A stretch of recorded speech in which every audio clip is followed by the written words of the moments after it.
पीके ने 2021 में जनसुराज की प्लानिंग कर ली थी। एक्सपर्ट बोले एनडीए से ज्यादा तेजस्वी को नुकसान पहुंचा सकते हैं, दलित चेहरा होगा अध्यक्ष।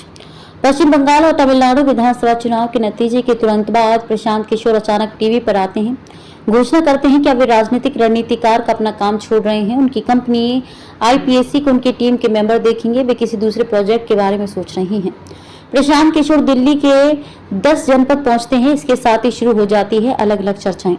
कहीं उन्हें कांग्रेस ज्वाइन करने तो कहीं कांग्रेस की रिवाइवल कराने की बात सामने आती है। 25 अप्रैल तक ये साफ हो गया कि प्रशांत किशोर का आइडिया ना तो कांग्रेस के नेताओं को स्वीकार है और ना ही कांग्रेस का ऑफर प्रशांत किशोर को स्वीकार है। ये 3 तारीख बिहार में गठित हो रही नई पार्टी जनसुराज के बनने की यात्रा का अहम पड़ाव है। यही वो घटनाक्रम है जहां से इनके बनने की प्रक्रिया शुरू हुई थी। प्रधानमंत्री नरेंद्र मोदी से लेकर देश के 7 राज्यों के नेता को सीएम की कुर्सी तक पहुंचाने वाले प्रशांत किशोर आज बुधवार आधिकारिक रूप से अपने संगठन जनसुराज की घोषणा करेंगे। वहीं स्पेशल रिपोर्ट में जाने कि कैसे कांग्रेस ज्वाइन करने की ख्वाहिश रखने वाले प्रशांत किशोर ने बिहार में 2 साल के भीतर 1 करोड़ सदस्यों वाली अपनी पार्टी को खड़ा किया। पार्टी में कांग्रेस जैसे नियम क्यों रखेंगे? बिहार में कांग्रेस को जिंदा करना चाहते थे पीके।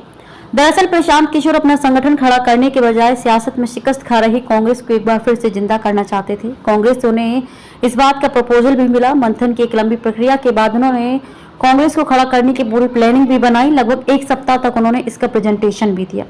अब बारी थी इस नीति को कांग्रेस के भीतर लागू करने की। इसके लिए वे कांग्रेस आलाकमान सोनिया गांधी, राहुल गांधी से फ्री हैंड चाहते थे, लेकिन कांग्रेस आलाकमान को ये रास नहीं आया। पार्टी के नेता उन्हें दायरे में बांधना चाहते थे। यही बात प्रशांत किशोर को दिल पर लग गई। वे वापस बिहार आए और 2 साल के भीतर अपना एक संगठन खड़ा कर दिया। पुरानी कांग्रेस की व्यवस्था फिर से शुरू करना चाहते हैं। वहीं दिए एक इंटरव्यू में प्रशांत किशोर कहते हैं कि अगर कांग्रेस उनके प्रपोजल को स्वीकार भी कर लेती तो वे यही कर रहे होते जो आज कर रहे हैं।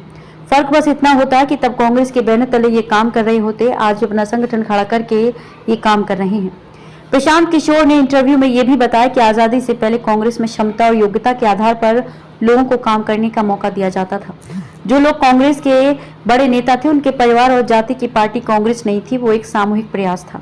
इसी से प्रेरित होकर मेरी परिकल्पना बिहार में एक ऐसी पार्टी बनाने का है जिसे लोग बनाएं, लोकतांत्रिक तरीके से चलाया जाए। यहाँ हर साल नया प्रेसिडेंट होगा। हर साल की बैठक में अगले साल भर के मुद्दों का चयन किया जाएगा। प्रशांत किशोर कहते हैं कि जब 100 से 150 साल पहले ये लागू हो सकता है तो आज इस विचार को लागू करना क्यों संभव नहीं है।